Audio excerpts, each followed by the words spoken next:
আমি হযরতকে কোরআন এবং হাদিস থেকে মূল্যবান বক্তব্য পেশ করার জন্য অনুরোধ করছি।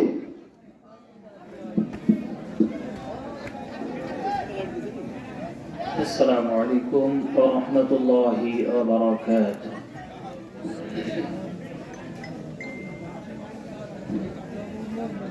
আলহামদুলিল্লাহিল্লাযী জা'আলা আশ-শামসা ওয়াল কমারা বিহিসবান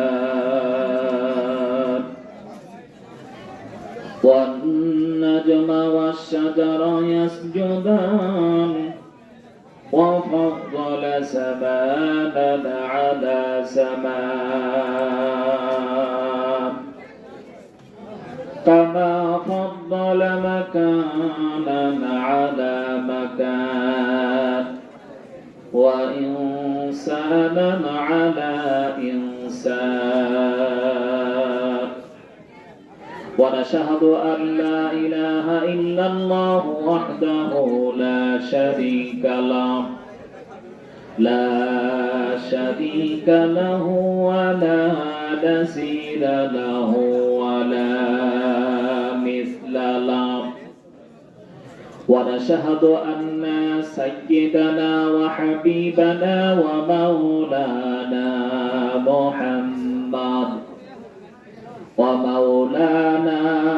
محمدا عبده ورسوله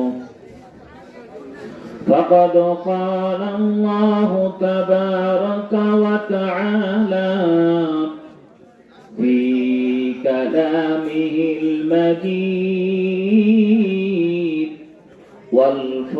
والفرقانه الحميد أعوذ بالله من الشيطان الرجيم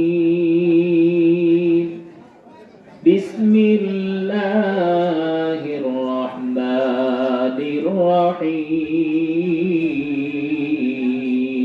الرحيم أنتم بريئون مما أعمل وأنا بريء مما تعملون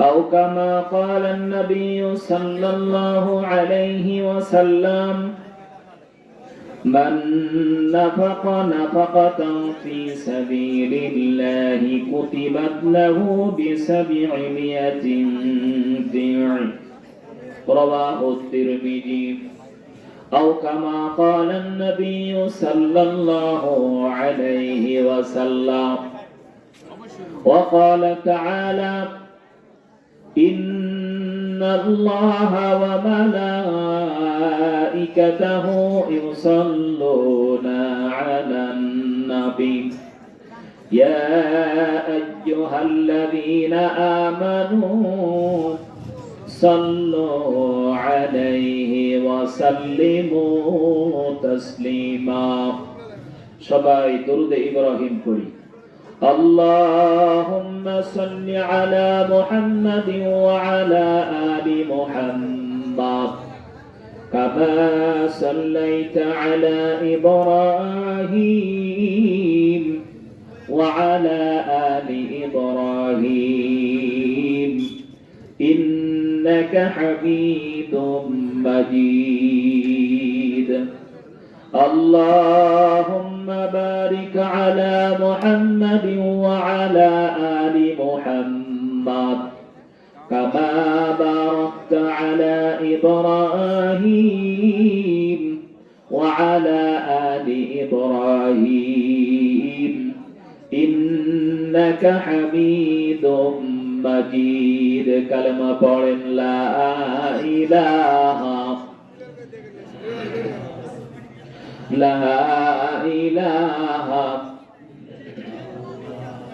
আল্লাহকে যারা ডাকিবে ভাবে আল্লাহর আপন তারাই হবে বলেন আল্লাহু আকবার। আল্লাহ আল্লাহকে ডাকার দরকার আছে না নাই? বেশি বেশি ডাকবেন না কম ডাকবেন? বলেন আল্লাহু আকবার। আল্লাহকে যারা ডাকিবে ভাবে আল্লাহর আপন তারাই হবে। ইহকালে শান্তি পরকালে মুক্তি, ইহকালে শান্তি পরকালে মুক্তি দেবেন তারে আল্লাহ তাআলা। লা ইলাহা লা ইলাহা। দুনয়ন মেলে যেদিকে তাকাই আল্লাহর নিয়ামত দেখিতে পাই। আল্লাহু আকবার। সমগ্র পৃথিবী জুড়ে চারিদিকটা লক্ষ্য করে দেখবেন যে আল্লাহ তাআলা অসংখ্য নিয়ামত প্রত্যেকটা ইঞ্চি ইঞ্চি জায়গাতে ছড়িয়ে ছিটিয়ে রেখেছেন। বলেন আলহামদুলিল্লাহ। দুনয়ন মেলে যেদিকে তাকাই মাওলার নিয়ামত দেখিতে পাই। কেমন করিব শুকর আদায়, কেমন করিব শুকর আদায় ও গো দয়ার আল্লাহ তাআলা। লা ইলাহা লা ইলাহা লা ইলাহা লা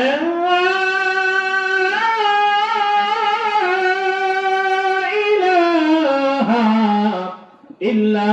ইল্লাল্লাহু মুহাম্মাদুর রাসূলুল্লাহ সাল্লাল্লাহু আলাইহি ওয়াসাল্লাম। বাগমারা থানা ঐতিহ্যবাহী জায়গা কন্দা মাদ্রাসা মাহমুদিয়া মাহমুদাবাদ। আজকের এই স্বনামধন্য মাদ্রাসার স্বনামধন্য ওয়াজ মাহফিলে উপস্থিত আজকের মাহফিলের সম্মানিত সভাপতি আল্লামা জামাল উদ্দিন মাহমুদ সন্দীপী দামাত বারাকাতুহুম। আল্লাহ তাআলা হযরতকে নেক হায়াত, শারীরিক মানসিক সুস্থতা দান করুক। সকলে বলছি আল্লাহুম্মা আমিন। আজকের মাহফিলের সহ সভাপতি রয়েছেন আরেকজন উস্তাদ, হাজারো উস্তাদের যিনি উস্তাদ আলহাজ হাফেজ মাওলানা মুহাম্মদ ইউনুস আলী শেখ। আল্লাহ তাআলা ওনাকেও শারীরিক মানসিক সুস্থতার মধ্যে দিয়া দ্বীনের খেদমতগার হিসাবে, দ্বীনের খেদমতগার গোলাম হিসাবে আল্লাহ তাআলা কবুল করে নিক। বলছি আমিন। আজকের মাহফিলের প্রধান মেহমান যিনি, প্রধান আলোচক, সুদূর রাজশাহী থেকে কোরআন এবং হাদিসের অমীয় বাণী আপনাদের মাঝে প্রচার করার উদ্দেশ্যে আসবেন। আল্লাহ তাআলা ওনার যাত্রা পথকে যেন সমস্ত বালা মুসিবত থেকে হেফাজত করে নেন। ওনার মুখরিত কোরআন এবং হাদিসের বাণীর দ্বারা অত্র এলাকাবাসীকে যেন আল্লাহ তাআলা পরিবর্তনের একটা মাধ্যম হিসেবে কবুল করে নেন। বলছি আল্লাহুম্মা আমিন। আলোচনা রেখেছেন আমার বন্ধুবর হাফেজ মাওলানা মুহাম্মদ হাবিবুর রহমান রংপুরি ভাই। অত্যন্ত সুন্দর সুললিত কণ্ঠে আলোচনা রেখেছেন। আল্লাহ তাআলা ওনার কণ্ঠকে, জবানকে কোরআনের জন্য কবুল করে নিন। বলছি আমিন। উপস্থিত রয়েছেন, মঞ্চে উপস্থিত আছেন আমার শ্রদ্ধভাজন ব্যক্তি সহ আমার বন্ধুবর আছেন।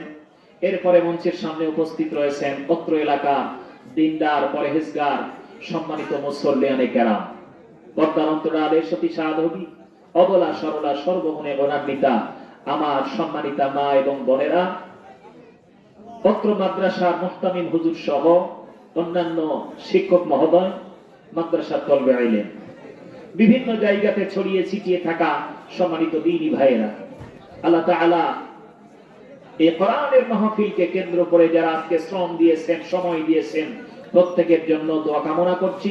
আল্লাহ তাআলা আজকের এই কোরআনের মাহফিলের উসিলা করে সকলের শ্রমকে যেন কবুল করে নেন, বলছি আমিন।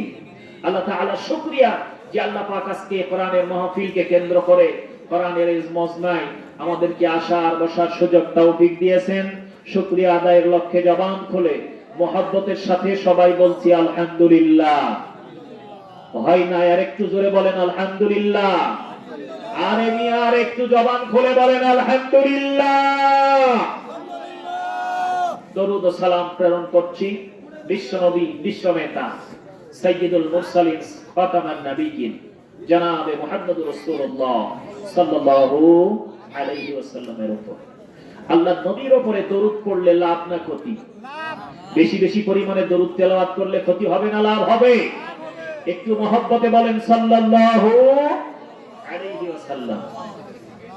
এমনই এক সময়, এমনই এক অবস্থায় আমরা কোরআনের মাহফিলে উপস্থিত হয়েছি। আমাদের পরিবার থেকে শুরু করে পরিবার, সমাজ, রাষ্ট্র পর্যন্ত ইসলামিক কৃষ্টি কালচার গুলো পরিবর্তন করে ইংরেজদের ওই সমস্ত আমলগুলি আমাদের সমাজের মধ্যে চালু হয়েছে। কথা বলেন ঠিক না বেঠিক? বলতে পারেন হুজুর, কেমন এই ইংরেজদের কালচার চালু হয়েছে? ইংরেজদের কালচার চালু হয়েছে, তার বাস্তবতা হলো আজ নয় বুঝবেন কাল, আগামীকাল 31শে ডিসেম্বর। কথা বলেন ঠিক কিনা? সামনে আসতেছে এই যে 31st নাইট, এই দিনটা কোন নবীর সুন্নত? কথা বলেন। কোন নবীর সুন্নত? কোন সাহাবার সুন্নত? কোন নবী এবং রাসূলগণদের মানে কোন ওলিয়া আউলিয়ার সুন্নত না। তার মানে এটা কোরআন হাদিস থেকে প্রমাণ হয় এবং পিছনের জিন্দেগি তালাশ করলে পাওয়া যায় এটা কোরআন হাদিস থেকে সম্মত কোনো আমল নয়, বরং এইটা হলো ইংরেজদের তৈরি করা, এইটা মুসলমান ধ্বংসের একটা চক্রান্ত। কথা বলেন ঠিক কিনা? এই যেমন এইরকম ভাবে আমাদের সমাজের মধ্যে একটার পর একটা ইংরেজদের এই সমস্ত আমলগুলি আমাদের ছেলে সন্তান, ভাই, নাতি, এমনকি আমাদের পাড়া প্রতিবেশীদেরকে, যাদেরকে ইসলাম থেকে বিমুখ করে দেওয়ার জন্য, মুসলমানদেরকে ঈমান হরণ করার জন্য এই সমস্ত ইংরেজি কালচার আমাদের সমাজের বাস্তবায়ন হচ্ছে। আল্লাহ তাআলা এইরকম মুহূর্তে আমাদেরকে সোচ্চার হতে হবে, আমাদেরকে সচেতন হতে হবে। এই বাংলার জমিনে, মুসলিম কান্ট্রিতে, এই মুসলমানের কোন পরিবারে, মুসলমানের কোন সন্তান যেন ইংরেজদের এই কালচারগুলি বাস্তবায়ন করতে না পারে, আমাদের প্রত্যেককেই নিজ নিজ পজিশন থেকে সচেতন হতে হবে। কথা বলেন ঠিক না ঠিক? এই জন্য আমি বলতে চাই, আজকে আমি মুসলমানের ঘরের সন্তান, আমার সন্তান মুসলমান, আমার প্রত্যেকটা গার্জিয়ান যদি পরিবারগুলিকে আমরা কন্ট্রোল করতে পারি, আমি আমার সন্তানকে যদি কন্ট্রোল করতে পারি, তাহলে ইংরেজদের ওই কালচারগুলি আমাদের পরিবারের, সমাজে বাস্তবায়ন হওয়া থেকে আমরা হেফাজতে থাকবো। কথা বলেন ঠিক কিনা? আল্লাহ তাআলা আমাদের সকলকে কবুল করে নিই, বলছি আমিন। মুসলমান আল্লাহর গোলাম। বলতে চাই, আজকে পৃথিবীতে আমরা এমনই একটা ধর্মগ্রন্থ পেয়েছি, এমনই একটা ধর্ম আমরা পেয়েছি, যে এই ধর্মকে আল্লাহ তাআলা বলেন কমপ্লিট কোড অফ লাইফ, পূর্ণাঙ্গ জীবন ব্যবস্থা। আল ইয়াউমা আকমালতু লাকুম দীনাকুম ওয়া আতমামতু আলাইকুম নি'মাতি ওয়া রাদিতু লাকুমুল ইসলাম দীনা। বলেন সুবহানাল্লাহ। আল্লাহ তাআলা বলেন আমার কাছে সবচাইতে মনোনীত ধর্ম, সবচাইতে উত্তম ধর্ম, সেটা হলো মুসলমানদের ইসলাম ধর্ম। বলেন সুবহানাল্লাহ। মুসলমান আল্লাহর গোলাম। আল্লাহ তাআলা দুনিয়ার জমিনে আপনাকে আমাকে ওই ধর্মের মধ্যে শামিল করেছেন। আল্লাহ তাআলা বলেন মুসলমান ওই সমস্ত মানুষগুলো যারা কোরআনকে অনুসরণ করবে, যারা রাসূলের সুন্নতের পায়রবি করবে, এই দুনিয়ার জমিনে ওই পরিবারটা মুসলমানি পরিবার হিসেবে বাস্তবায়ন করা সহজ হবে। যেই সমাজের মধ্যে কোরআন প্রতিষ্ঠিত থাকবে, সেই সমাজের মধ্যে নবী রাসূলদের সুন্নাত প্রতিষ্ঠিত থাকবে, ওই সমাজের মধ্যে ওই সমস্ত ইংরেজদের কালচার গুলো বাস্তবায়ন হবে না। সুতরাং মুসলমান আল্লাহ আপনাদের কাছে আমি রিকোয়েস্ট করতে চাই, আজকে আমাদের মুসলমানের ঘরে সন্তান মুসলমান, তার মধ্যে থাকবে না বিদেশি কোনো কালচার, ওই সমস্ত সন্তানদের থাকবে না কোনো ইহুদি খ্রিস্টানদের কালচার। মুসলমান কোরআনকে মহব্বত করবে, কোরআনকে ভালোবাসবে, রাসূলের সুন্নাতের পায়রবি করবে। এই সমস্ত আমল আখলাক আকীদার মধ্যে দিয়া যেই পরিবারের মধ্যে কোনো সন্তান বড় হবে, আল্লাহর নবী বলেন ওই সন্তান কোনোদিন পথভ্রষ্ট হতে পারে না। বলেন সুবহানাল্লাহ। এই জন্য আমি বলতে চাই মুসলমান ভাই, আপনি আপনার সন্তানকে কোরআনী শিক্ষায় যদি শিক্ষিত করতে পারেন, রাসূলের সুন্নতের শিক্ষায় যদি আপনি শিক্ষিত করতে পারেন, আপনার দুনিয়ার জমিনে ইজ্জত সম্মান বাড়বে। দুনিয়ার জীবন থেকে বিদায় নিবেন, তাও আল্লাহ তাআলা ইজ্জতের সাথে কবুল করে নিবেন। কারণ আল্লাহ রাব্বুল আলামিন বলেন, বান্দা এই দুনিয়ার জমিনটা হলো ক্ষণস্থায়ী জমিন, আমি আল্লাহ তাআলা তোমাকে এমনিতেই পাঠাই নাই। এই দুনিয়ার জমিনে পাঠানোর কোনো না কোনো উদ্দেশ্য আল্লাহ তাআলার রয়েছে। কথা বলেন ঠিক কিনা? উদ্দেশ্যটা কি আল্লাহ তাআলা কোরআন থেকে প্রমাণ করে দিয়েছেন। ওয়ামা খালাকুতুল জিন্না ওয়াল ইনসা ইল্লা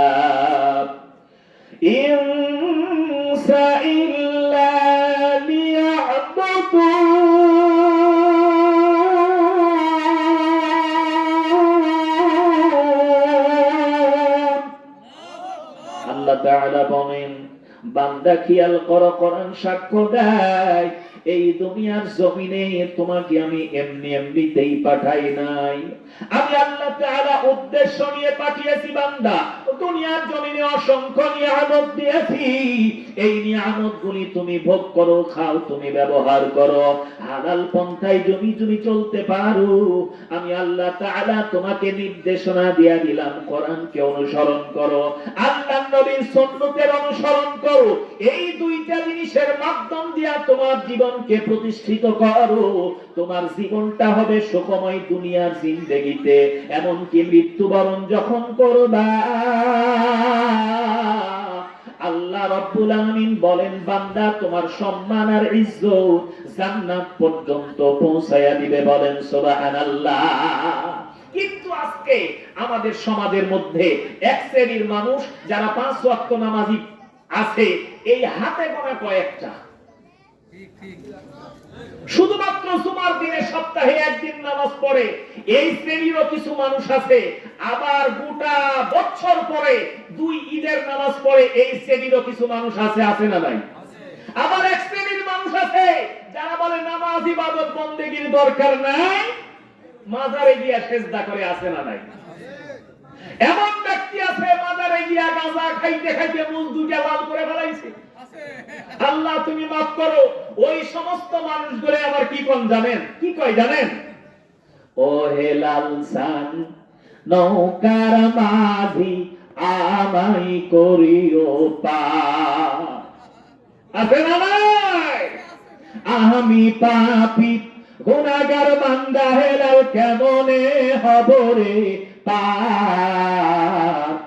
ও হে লালসান নৌকার মাঝি আমাই করিও পার। এই শয়তান আমাদের সমাজে আছে না? আমি বলতে চাই মুসলমান ভাই, যেই পৃথিবীর জমিনে আসমান জমিনের মালিক হলেন আল্লাহ, আসমানটাকে খুঁটিবিহীন সুন্দর করে রেখেছে। যেই জমিনের মধ্যে আল্লাহ তাআলা সুন্দর করে জমিনটাকে সুসজ্জিত করে দিয়েছেন। একটা মানুষের জন্য হাতের মধ্যে শক্তি দিয়েছেন আল্লাহ, আমার চোখের মধ্যে দৃষ্টি শক্তি দিয়েছেন আল্লাহ, আমার পায়ের মধ্যে শক্তি দিয়েছেন আল্লাহ, আমার শরীরটাকে সমস্ত কিছু সঠিকভাবে পরিচালনা করার জন্য, এই বডিটাকে পরিচালনা করার জন্য আল্লাহ তাআলা প্রতিনিয়ত নিঃশ্বাস আপ ডাউন চলছে। এত নিয়ামত দিয়া আপনাকে আমাকে আল্লাহ তাআলা দুনিয়ার জমিনে চলান, আর তুমি কেমন করে বলো ওই সমস্ত মানুষগুলো যারা আল্লাহ তাআলার এই সৃষ্টিকে বিশ্বাস করে না, আল্লাহ তাআলাকে রব বলে স্বীকার করে না, এই দুনিয়ার জমিনে পীর বাবার পায়ে সেজদা করে। আল্লাহ বলেন দুনিয়ার জমিনে কোন মানুষের অনুসরণ করে কাজ হবে না, কারো পায়ে সেজদা দিয়ে কাজ হবে না, একমাত্র আল্লাহ তাআলার কুদরতি পায়ে যদি তুমি সেজদা না করো। যারাই আল্লাহর নবীর কুদরতি পায়ে সেজদা করেছে, যারাই দুনিয়ার জমিনে রাসূলের সুন্নতের অনুসরণ করেছে, দুনিয়ার জমিনে তারাই কামিয়াব হয়েছে। কোরআন থেকে তার প্রমাণ পাওয়া যায়। ওই মদিনার জমিনে সমস্ত মুসলমান, যারা লক্ষ লক্ষ মুসলমান মদিনার জমিনে গিয়া আল্লাহর নবীর রওজা মোবারকের সামনে হাজির হয়, আল্লাহর নবীকে সালাম জানায়, আল্লাহর নবীর কবরের সামনে রওজার সামনে গিয়া চোখের অশ্রু ছেড়ে দেয়। বারবার বারবার করে আল্লাহর নবীর কবরের সামনে রওজার সামনে যেতে মন চায়। আজকে দুনিয়ার জমিনে যারা নবীজিকে দেখেন নাই, আমরা আপনারা নবীজিকে দেখি নাই, কিন্তু নবীর সুন্নতকে মহব্বত করেছি, নবীকে দেখার জন্য বারবার দিলটা কাঁদে। নবীজির রওজা মোবারকের সামনে যাওয়ার পর ওই দিলটা যখন আল্লাহর নবীকে সালাম জানাই, তখন দিলটা ভরে যায়। ওই মদিনায় যাওয়ার জন্য আপনার আমার মনের আশা আছে না নাই? একটু জুড়ে বলেন আল্লাহু আকবার।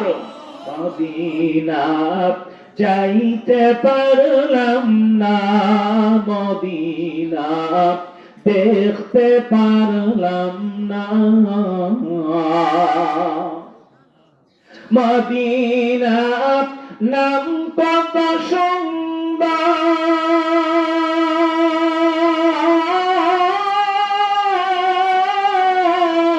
মদিনা কেড়েছে অন্তর, ওই মদিনার পথের ধুলি আমি, ওই মদিনার পথের ধুলি আমি মাপতে পারলাম না, মদিনা যাইতে পারলাম না, মদিনা দেখতে পারলাম না। আল্লাহ তাআলা আমাদের আপনাদের সকলকে যেন ওই মদিনার মেহমান বানায়া দেয়, বলেন আমিন। মুসলমান ভাই, আমরা প্রত্যেকে অবগত রয়েছি আজকে এই ফন্দা মাদ্রাসার ওয়াজ মাহফিলে প্রতি বছর যেই মাহফিল হয়, এই মাহফিল, এই বাৎসরিক মাহফিলটা কোনো না কোনো উদ্দেশ্যের মাধ্যম দিয়া হয়। সুতরাং আজকে আপনাদের গ্রামের মধ্যে, এলাকার মধ্যে যেই মাদ্রাসা প্রতিষ্ঠিত রয়েছে, এই মাদ্রাসাতেই আল্লাহ তাআলার রাসূল, আল্লাহ তাআলার কোরআন আর রাসূলের সুন্নতের শিক্ষা দেওয়া হয়। সুতরাং এই মাদ্রাসার অনুসরণ আর অনুকরণের মাধ্যম দিয়া আপনি আপনার জীবনকে সেটিং ফিটিং করাইতে পারবেন। আল্লাহর নবীর আদর্শ আর চরিত্র দিয়া সাহাবা আজমাইনগণ সাকসেসফুল হয়েছেন। সাহাবাদেরকে অনুসরণ করে তাবেঈনগণ অনুসরণ করে সফলতা পেয়েছেন। এমনি ভাবে সিলসিলার মাধ্যম দিয়া আজকে উলামা হযরতকে অনুসরণের মাধ্যম দিয়া সাধারণ মানুষ সাকসেসফুল হবে। এই জন্য বলতে চাই রে মুসলমান ভাই, হযরতে ওয়াইস করনী রাহমাতুল্লাহি আলাইহি আল্লাহর নবীকে কতখানি মহব্বত করেছেন, কতখানি ভালোবেসেছেন, তার নজরানা দুনিয়ার জমিনে, নজরানা তার ইতিহাস, তার জীবন বৃত্তান্ত শুনলেই পাওয়া যায়। এলাকার মধ্যে যখন কঠিন অবস্থা, সমস্ত যুবক মানুষগুলো যখন পথভ্রষ্ট, পথ হারা, পথ ভোলা হয়ে গেল, এলাকার মধ্যে সমস্ত ইসলামিক কার্যকলাপ চালু হয়েছে, ওই সমস্ত সুন্দরী নারীদের দেহ ব্যবসার মাধ্যম দিয়া এলাকার মধ্যে যখন গান বাজনার প্রভাবটা বেড়ে গেল, এমতো অবস্থায় কিছু লোক যারা 5 ওয়াক্ত নামাজি, এই সমস্ত কয়েকজনে মিলে একটা প্ল্যান করলো, কেমন করে এই সমস্ত পাপ কাজের থেকে আমরা হেফাজতে থাকতে পারি। সবাই মিলে পরামর্শ করলো কেমন করে সম্ভব। একজনে উত্তর দিয়া দিল যে আমরা যতই চেষ্টা করি কাজ হবে না। আমাদের এলাকার মধ্যে যিনি আছেন আল্লাহওয়ালা একজন আলেমে দ্বীন, একজন বুজুর্গ ব্যক্তি হযরত ওয়াইস করণী রাহমাতুল্লাহি আলাইহি, ওনার সান্নিধ্যে যাওয়ার পরে ওনার থেকে আমরা পরামর্শ নিতে চাই। মুসলমান ভাই, ওয়াইস করণী রাহমাতুল্লাহি আলাইহির কাছে যাওয়া হলো। এবার ওয়াইস করণীর কাছ থেকে পরামর্শ নেওয়া হলো। হুজুর বললেন লম্বা ইতিহাস, ওই দিকে আমি যেতে চাই না। এলাকার মধ্যে সুন্দরী নারীদেরকে দেহ ব্যবসার মাধ্যম দিয়া যুবকদেরকে নষ্ট করা হচ্ছে। এর হাত থেকে রক্ষা পাবার একটাই মাধ্যম, একটাই উপায়। বলে হুজুর কি উপায় একটু বলে দিবেন, আমরা সেই পথটাকে অবলম্বন করতে চাই। ওয়াইস করণী বললেন, ও এলাকার বন্ধুরা, ভাইরা আমার, এই দুনিয়ার জমিনে পাপ কাজের দিকে মানুষ বেশি অগ্রসর হবে, আর ওই সমস্ত নেক আমলের দিকে, ওই সমস্ত নেক আমল থেকে তারা পিছনে হটার জন্য চেষ্টা করবে। কিন্তু মনে রাখা লাগবে গোলাম, আল্লাহ বলেন তুমি যতই চেষ্টা করো কোরআনের বিরুদ্ধে আইন তৈরি করা, যতই চেষ্টা করো কোরআনের ব্যাপারে কোরআনের বিরোধিতা করে তুমি ইংরেজদের আইন শাসন ব্যবস্থা চালু করবা, আল্লাহ বলেন কোশ্চিন কালেও সম্ভব হবে না। কারণ আমি আল্লাহ তাআলা দুনিয়ার জমিনে কোরআনকে প্রতিষ্ঠিত করব, বলেন সুবহানাল্লাহ। কারণ কোরআনের মধ্যে আল্লাহ তাআলা বলেন এ টু জেড আমি সব কিছু দিয়েছি, তুমি কোরআনকে ফলো করো। তুমি মুক্তির জন্য কোনটা সঠিক পথ, কোনটা সঠিক বাতলায়া দিবেন, আল্লাহ তাআলা কোরআন কারীমের মধ্যে সেটা উল্লেখ করে দিয়েছেন। ঠিক কথা। আল্লাহ রাব্বুল আলামিন বলেন وَلَقَدْ ضَرَبْنَا لِلنَّاسِ فِي هَذَا الْقُرْآنِ مِنْ كُلِّ مَثَلٍ لَعَلَّهُمْ يَتَذَكَّرُونَ।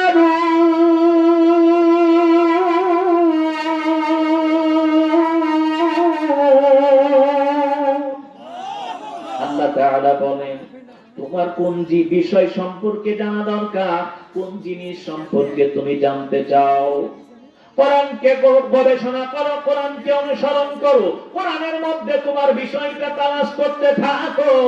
আমি আল্লাহ তাআলা সর্বপ্রকার দৃষ্টান্ত কোরআনের মধ্যে দিয়েছি। ওয়াইস করণী রাহমাতুল্লাহি আলাইহি বলেন, ও এলাকার মুসলমান ভাইরা, যেই যুবতীদের মধ্যে যেই যুবতীরা আজকে দেহ ব্যবসা করতেছে, যেই যুবকরা 100 দিরহাম অথবা 500 দিরহামের বিনিময় তাদেরকে ভোগ করতেছে, আমি একটু চেষ্টা করে দেখি ওই সমস্ত মহিলাদের কাছে 500 দিরহাম দিয়া আমিও তাদের কাছে যেতে চাই। এবার আপনাদের কাছে আমার প্রশ্ন হলো, ওয়াইস করণী রাহমাতুল্লাহি আলাইহি খারাপ উদ্দেশ্য নিয়ে মহিলাদের কাছে যাবেন নাকি? না না, খারাপ উদ্দেশ্যে নয়, বরং ওয়াইস করণী রাহমাতুল্লাহি আলাইহি বলেন আমি তাদেরকে কন্ট্রোল করার জন্য দুনিয়ার জমিনে তাদেরকে সঠিক পথ দেখানোর উদ্দেশ্যে আমি তাদের কাছে যেতে চাই, যেন আল্লাহ তাআলা তাদের উপরে রহমত করেন, বলেন সুবহানাল্লাহ। মুসলমান ভাই, এই জন্য আপনাদের কাছে আমি কথাটা বললাম, আজকের এই মাদ্রাসা যেখানে 24 ঘন্টা কোরআন তেলাওয়াত হয়, যেখানে কোরআন শিক্ষা দেওয়া হয়, যেখানে কোরআনের তরজমা শিক্ষা দেওয়া হয়, যেখানে কোরআন থেকে রাসূলের সুন্নাতের শিক্ষা দেওয়া হয়, এমনি ভাবে যেই জায়গাতে 24 ঘন্টা কোরআনের শিক্ষা চলে, এই জায়গার মধ্যে আল্লাহ তাআলার রহমত অবতীর্ণ হতে থাকে, বলেন সুবহানাল্লাহ। বিশ্বনবী বলেছেন যে এলাকার মধ্যে কোরআনের মাহফিল রয়েছে, কোরআনের মাদ্রাসা রয়েছে, যে এলাকার মধ্যে কোরআন শিক্ষার একটা মজমা রয়েছে, সেই এলাকার উপর থেকে আল্লাহ তাআলা আসমানি গজব উঠায়া দেন, বলেন সুবহানাল্লাহ। অনেক অনেক প্রমাণ রয়েছে যে এলাকার মধ্যে মাদ্রাসা রয়েছে, সেই এলাকার মধ্যে আল্লাহ তাআলা রহমত আসতে থাকে। আমরা গত কোভিড-19 আমরা প্রমাণ পেয়েছি। কারণ গোটা বাংলাদেশের মধ্যে সমস্ত প্রতিষ্ঠানগুলো বন্ধ করে দেওয়া হয়েছে, কিন্তু এই বাংলার জমিনে কোরআন শিক্ষার এই হেফজখানাগুলো, কোরআন শিক্ষার এই মাদ্রাসাগুলো পৃথিবীর জমিনে চালু ছিল। কোভিড-19 মধ্যেও আল্লাহর কোরআনের বদৌলতে তারা সম্পূর্ণভাবে সেফ এবং স্বাভাবিকভাবে থেকেছেন। কোন করোনা তাদেরকে আক্রমণ করেন নাই। কথা বলেন ঠিক না বেঠিক? এর থেকে প্রমাণ পাওয়া যায় যে পৃথিবীর জমিনে কোরআনের সংস্রবে যারা থাকবে তারা আল্লাহ তাআলার ওই সমস্ত গজব আযাব থেকে হেফাজতে থাকবেন। বলেন সুবহানাল্লাহ। এই জন্য আমি আপনাদের কাছে বলতে চাই, আজকে কোন্দা মাদ্রাসা হলো এলাকাবাসীর জন্য একটা প্লাস পয়েন্ট। এই মাদ্রাসায় আপনি কোনো না কোনো ভাবে, কোনো না কোনো দিক দিয়ে একটু হলেও এই মাদ্রাসার জন্য শরীক থাকবেন, কোনো না কোনো ভাবে একটু শ্রম দিবেন, মেধা দিবেন, বুদ্ধি দিবেন, অথবা আর্থিক সহযোগিতা করবেন, আল্লাহ তাআলা কবুল করে নেবেন। এইটাই হতে পারে আপনার জন্য পৃথিবীর জমিনের মুক্তি। কিয়ামতের দিবসে আল্লাহ তাআলা জাহান্নাম থেকে আল্লাহ আপনাকে maaf করে দিবেন। বলেন সুবহানাল্লাহ। সম্মানিত আল্লাহ তাআলা, এই জন্য বলতে চাই আজকের এই মাদ্রাসার সপক্ষে, আমরা মাদ্রাসার সপক্ষে আছি না নাই? কারা কারা এই মাদ্রাসার সপক্ষে নাই একটু হাত তুলে দেখান তো। ওয়াইস করণী রহমাতুল্লাহি আলাইহি একজন পতিতার ঘরে প্রবেশ করবেন, মনে আছে না নাই? এই মুহূর্তে ওয়াইস করণী রহমাতুল্লাহি আলাইহি গেটটাকে যখন খোলা হলো, গেটের মধ্যে ঢোকার সঙ্গে সঙ্গে সালাম দিয়ে ঢুকলেন। ওয়াইস করণী রহমাতুল্লাহি আলাইহি গেটের মধ্যে সালাম দিয়ে ঢুকলেন। কারণ নবীজি বলেন, ওই সমস্ত উম্মতগুলো তুমি যখন বাড়ির মধ্যে প্রবেশ করবা, সালাম দেওয়ার সঙ্গে সঙ্গে বাড়ির মধ্যে প্রবেশ করো। ওই যে কোনো বাড়িতে, নিজের বাড়িতে হোক আর অপরের বাড়িতে হোক, সালাম না দিয়ে প্রবেশ করবা না। আসসালামু আলাইকা ইয়া আহলাল বাইত। কথা বলেন ঠিক কিনা? এইটা হলো নবীজির সুন্নাহ, এইটা হলো নবীজির আদর্শ। ওয়াইস করণী রাহমাতুল্লাহি আলাইহি গেটের মধ্যে প্রবেশ করার সময় সালাম দিয়ে প্রবেশ করেছেন। এরপরে সামনের দিকে দেখলেন একজন বেগানা মহিলা, ওই সমস্ত রেশমি পোশাক পরিধান করে সামনের দিকে দাঁড়িয়ে রয়েছে। ওয়াইস করণী এবার আল্লাহ রাসূলকে মহব্বত করে, আল্লাহর জাহান্নামকে ভয় করে। নিজের দৃষ্টি শক্তিটা নিজের দৃষ্টিটাকে নিচের দিকে রাখলেন। এরপরে ওই মহিলাকে বললেন, ও মহিলা, আজকে তুমি আমার জন্য 100 দিরহামের বিনিময় সারা রাত্রির জন্য তুমি আমার কাছে বিক্রি হয়ে গিয়েছো। এই রাত্রিতে আমি যা বলবো সেইটাই কিন্তু তোমাকে শুনতে হবে। কথা বলেন ঠিক কিনা? কারণ তোমাকে আমি কিনে নিয়েছি, এই রাত্রির জন্য তোমার জন্য যা ব্যয় করা দরকার আমি করেছি, আর তোমাকে কিনে নিয়েছি, আমি যা বলবো তোমাকে সেইটাই করতে হবে। এই পতিতাই মহিলা ওয়াইস করণী রাহমাতুল্লাহি আলাইহি বললেন, হুজুর, আমার শর্ত অনুযায়ী আপনি ঠিকই বলেছেন, সুতরাং এই মুহূর্তে আপনি কি বলতে চান? এবার ওয়াইস করণী বলতেছি, ও মহিলা, তোমার শরীরের মধ্যে যেই রেশমি পোশাকগুলো আছে, যেই পাতলা পোশাকগুলো রয়েছে, এই পাতলা পোশাকগুলো চেঞ্জ করে আসো, সিম্পল একটা কাপড় পরিধান করে এরপরে তুমি আমার কাছে আসো। আজকে আমাদের সমাজের মধ্যেও খোঁজ করলে দেখা যায় রে ভাই, আমার কন্যা, আমার স্ত্রী, আমার বোন অথবা আমার প্রতিবেশী, তারা আজকে রাস্তার মধ্যে বেহায়াপনা অবস্থায় চলাফেরা করে আছে না নাই? অনেক মহিলা রাস্তার মধ্যে যায়। আমি এই কথাটা প্রায় জায়গাতেই বলি, 2 টাকা দামের ডাব শ্যাম্পু, সানসিল্ক শ্যাম্পু মাথায় ব্যবহার করার পর এই চুলগুলোর মধ্যে তেল লাগাই না, সুন্দর করে হাসরার পরে এই চুলগুলো ফুরফুর করে বাতাসের মধ্যে উড়ে আসে না নাই? এই মহিলারা মাথায় কাপড় দেয় না, এই যে রাস্তার মধ্যে চলতেছে, বেআব্রু বেহায়াপনা অবস্থায় তুমি চলো রে মা। ও কন্দা এলাকার মা বোন, একটু কান ফেলায়া কথাটা শোনা লাগবে। কত সুন্দর যুবতী মহিলা এই দুনিয়া জমিন থেকে বিদায় নিয়েছে, কত সুন্দর রূপওয়ালা মহিলাও দুনিয়ার জমিন থেকে বিদায় নিয়ে চলে গেল। আজকে এই রূপের অহংকার দুনিয়ার জমিনে তুমি দেখাও, চুলের অহংকার তুমি দেখাও, কিন্তু মনে রাখবারে মুসলমান ও আমার মা বোনেরা, কথার মধ্যে রাগ করবেন না, কারণ আপনার জন্য দুনিয়ার জমিনে সুখ শান্তি দুইটাই আল্লাহ তাআলা নির্ধারণ করে দিয়েছেন।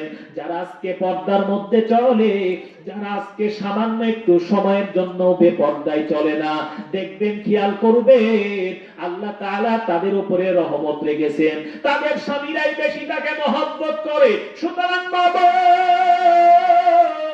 এই দুনিয়ার জমিন থেকে পর্দার হালতে নবীজির সুন্নত তরিকায় যদি আপনি বিদায় নিয়ে যেতে পারেন, আল্লাহ আপনার জন্য কবরের সময়টাও সুখময় রাখবে, এমনকি কিয়ামতের দিন জান্নাতের ফয়সালা আল্লাহ তাআলা দিয়া দিবেন। মনে রাখবেন, আপনার মতো সুন্দর চেহারার মহিলারা যখন কবরে যাবে, ওই কবরের মাটি আপনার সমস্ত অঙ্গ প্রত্যঙ্গ গুলো খেয়ে ফেলবে, আপনার সুন্দর চেহারা আর সুন্দর থাকবে না, আপনার চুলগুলো জমিনে খেয়ে ফেলবে, আপনার চোখ সুন্দর এই সমস্ত চোখগুলো খেয়ে ফেলবে।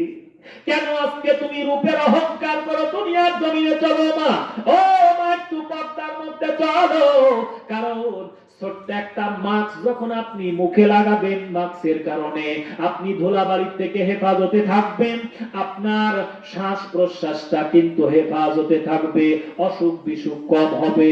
মনে রাখা দরকার, একটা ছোট্ট মাস্কের জন্য যদি এত সুরক্ষা হয়ে যায়, আপনার গোটা শরীরটা যখন আপনি আবৃত করবেন, আল্লাহ তাআলা বলেন ওই মহিলার ইজ্জত সম্মান আল্লাহ বাড়ায়া দিবেন। বলেন সুবহানাল্লাহ।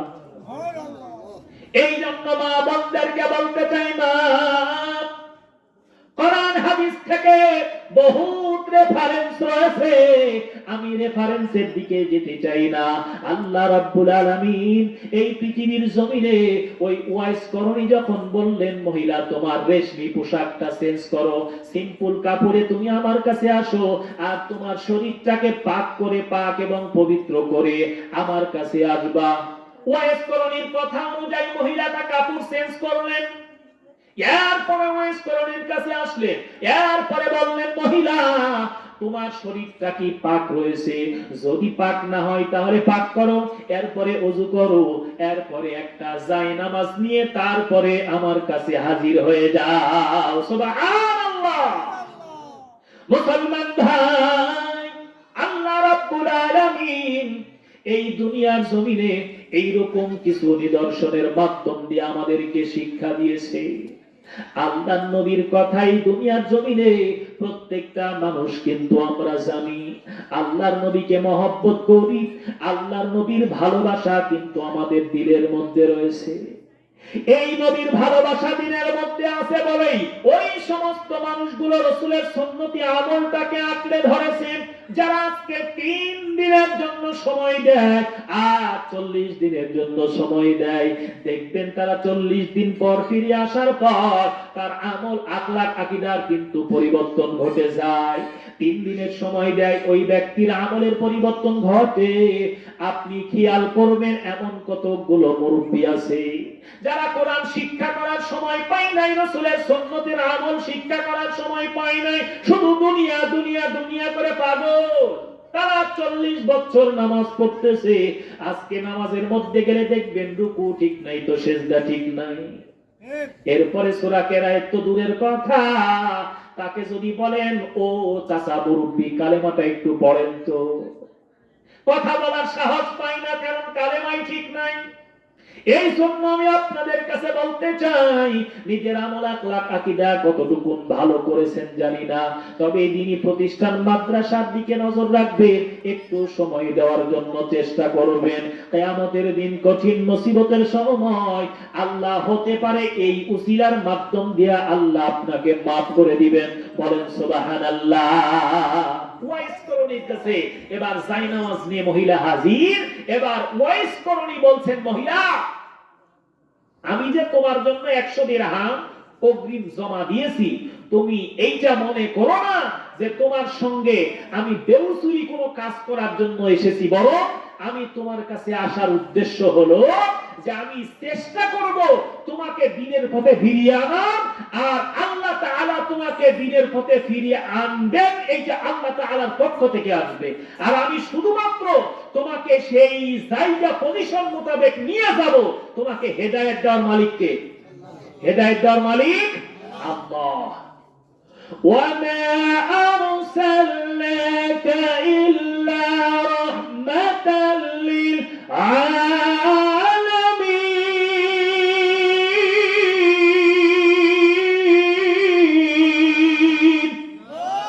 আল্লাহ বলেন আমার নবীর মধ্যে উত্তম চরিত্র দিয়েছি।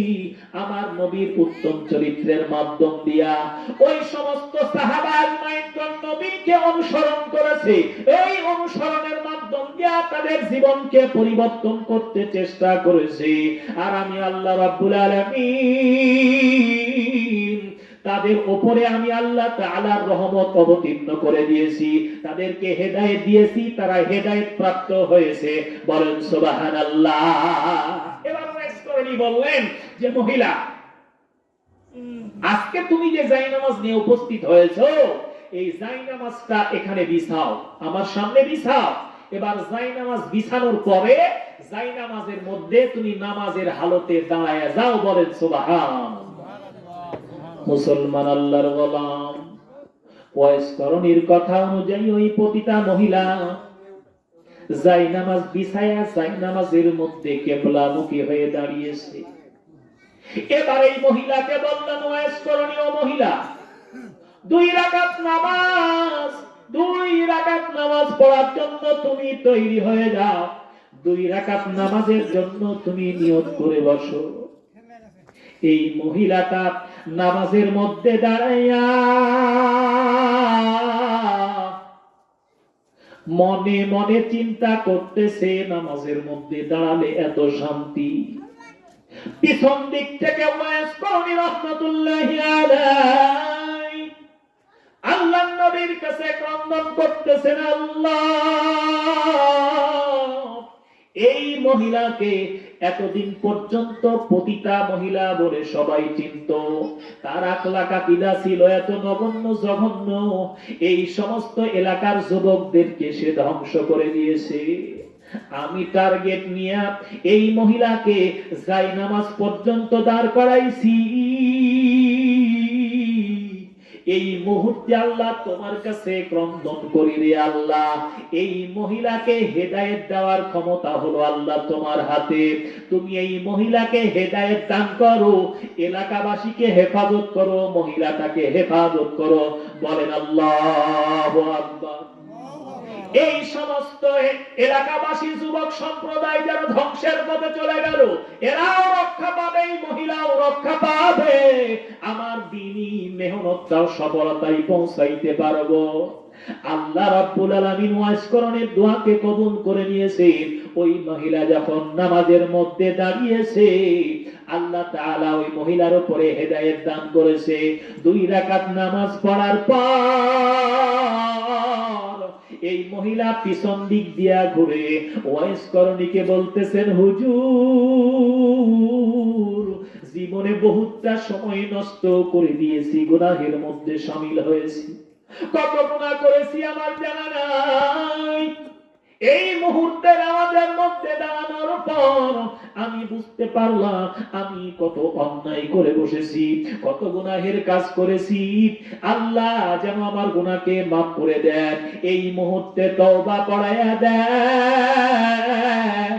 আমি আর পতিতা থাকতে চাই না, আমি একজন আমলওয়ালা মহিলা হতে চাই। বলেন সুবহানাল্লাহ। মুসলমান ভাই, এই সমস্ত মহিলারা যারা নিজের পরিবর্তন নিজেই করার জন্য চেষ্টা করেছে, ওয়াইসকরণীর কথা অনুযায়ী এই মহিলা নামাজেরত অবস্থায় আল্লাহ তাআলার কাছে ক্রন্দন করেছে।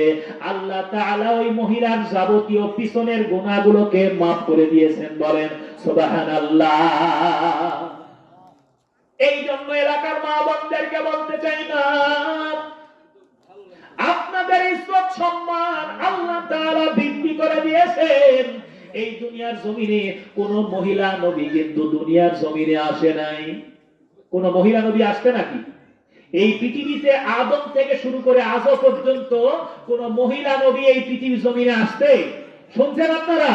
আসে নাই। তার মানে এমনটি নয় রে বাপ, আপনাদের ইজ্জত সম্মান দুর্বল, আপনাদেরকে আল্লাহ তাআলা অসম্মান করেছেন এমনটিও নয়, বরং আল্লাহ রাব্বুল আলামিন আপনাদেরকে ইজ্জত সম্মান দিয়েছেন।